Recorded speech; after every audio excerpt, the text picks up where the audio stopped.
नमस्कार. रश्मीचित किचन चॅनलवर आपणा सर्वांचं स्वागत. मी आज पावसाळा स्पेशल मेथीचे लाडू बनवते आहे. मेथीचे लाडू बनवतात सर्वात प्रथम काय करायचं, तर आपल्याला मेथी थोडीशी तव्यावर भाजून त्याची जाडसर पावडर करायची. ही बघा मेथीची पावडर. त्यानंतर ती आपल्याला अर्धा वाटी मेथीची पावडर असेल तर 1 वाटी तूप जरा, हे बघा हे तूप आहे, या तुपात मिक्स करून 2 किंवा 4 दिवस भिजत घालायची आणि प्रत्येक दिवशी ती वर खाली करायची. यासाठी लागणारं साहित्य, प्रमाण, कृती मी डिस्क्रिप्शन बॉक्समध्ये देतच आहे. आपण सर्वात प्रथम तर काय करायचं आहे, ही बघा ही खसखस कोरडीच भाजून घ्यायची, त्याला आपल्याला तूप नाही घालायचं आहे. नंतर हे आपल्याला हे सुकं खोबरं पण आपल्याला कोरडंच भाजून घ्यायचं आहे. आणि सुकं खोबरं आपलं जेवढं तांबडं असं लालसर होईल ना, तेवढी त्याची मेथीच्या लाडवाची शेप लाईट वाढते. ते व्यवस्थितच आपलं भाजलं घेतलं पाहिजे. हे बघा असं एकदम असं लालसर झालं आहे.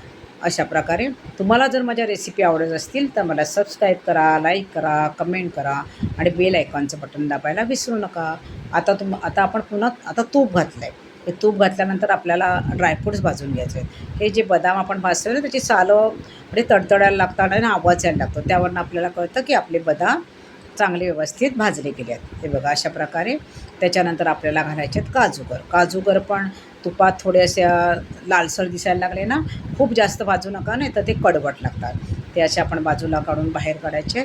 आणि हे ड्रायफ्रूट्स आहेत ना, आपल्याला हे जाडसरच करायचं आहे, याची पावडर करायची नाही आहे. कारण मग ते लाडवात ना मध्ये असे दाताखाली आले की छान लागतात. आता आपण पुन्हा तूप घातलं आहे. हे बघा अशा प्रकारे तूप घातलं आणि आपल्याला आता करायची आहे मेथीची पावडर, आपल्याला डिंकाची पावडर घालायची. ही डिंकाची जी पावडर ना, तेव्हा आपण गॅस बंदच करायचा, नाहीतर ते ना खाली लागायचा संभव असतो किंवा ती मग जळून जाते. म्हणून थोडा वेळ गॅस बंद करा, त्या गरम तुपातच ती भाजून घ्या. आता आपण पुन्हा 2 चमचे तूप घातलं आहे. हे तूप चांगलं तापलं की नंतरच त्याच्यात आपल्याला हा डिंक घालायचा आहे. हा डिंक ना आपला व्यवस्थित फुलला गेला पाहिजे. आणि गॅस खूप मोठा करून ठेवू नका, नाही तर तो ना वरनं आपले व्यवस्थित होतं आणि मध्ये ते चांबट होतात.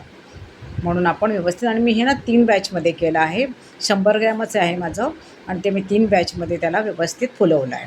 अशा प्रकारे आपण हा जो डिंक आहे हा फुलवून घ्यायचा. हे बघा अशा प्रकारे. नंतर आपल्याला आता हा माझा आहे ना डिंकच मी थोडा करून करते ना, त्यामुळे मला थोडा जास्त वेळ लागतो. पण चालेल, आपल्याला थोडा वेळ लागला, जास्त वेळ लागला तरी चालेल.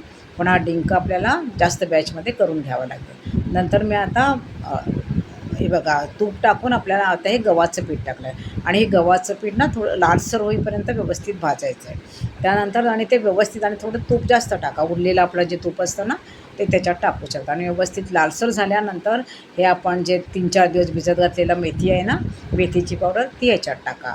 ती आणि व्यवस्थित मिक्स करा आणि ही पण व्यवस्थित भाजा. याला जास्त वेळ लागत नाही. आणि त्यानंतर हे ना सगळं प्रमाण आपल्याला मिळेलच डिस्क्रिप्शन बॉक्समध्ये. आणि हे साहित्य एकदम थंड झालं पाहिजे. एकदम थंड झाल्यावरच आपल्याला त्याचे लाडू वळायचे आहेत. हे बघा अशा प्रकारे थंड झाले. त्यानंतर आपण जे ड्रायफ्रूटची जाडसर पावडर केली आहे, नंतर आणि हे बघा, आणि आपला हा जो गूळ आहे ना, गूळ आपल्याला 5 पट घालायचा आहे. आणि तुम्ही ते आपण जेव्हा लाडू खातो ना त्याच्यावरनं आपल्याला कळतेच ना, जरा कमी जास्त असेल तर आपण करू शकतो. नंतर आपण सुंठ पावडर टाकली आणि वेलची पावडर टाकली आणि आपले लाडू बनवायला सुरुवात. आणि हे लाडू इतके इझिली वळतात ना, हे बघा असे फटाफट. कोण लहान मुलंही व्यवस्थित वळू शकतो. आपल्याला पाक करायची गरज नाही. एकदम इझिली आपले लाडू वळतात. आणि हे डायबिटीजसाठी तर स्पेशल आहेतच, शिवाय हे इम्युनिटी बूस्टर पण आहे. त्यामुळे तुम्ही पावसाळ्यात हे जरूर करून खा. मस्त खा, स्वस्त राहा. धन्यवाद. आणि माझ्या रेसिपी आवडत असतील तर मला जरूर कमेंट करून सांगा. आणि तुम्ही कशाप्रकारे मेथीचे लाडू करता ते मला जरूर कमेंट करून सांगा. धन्यवाद.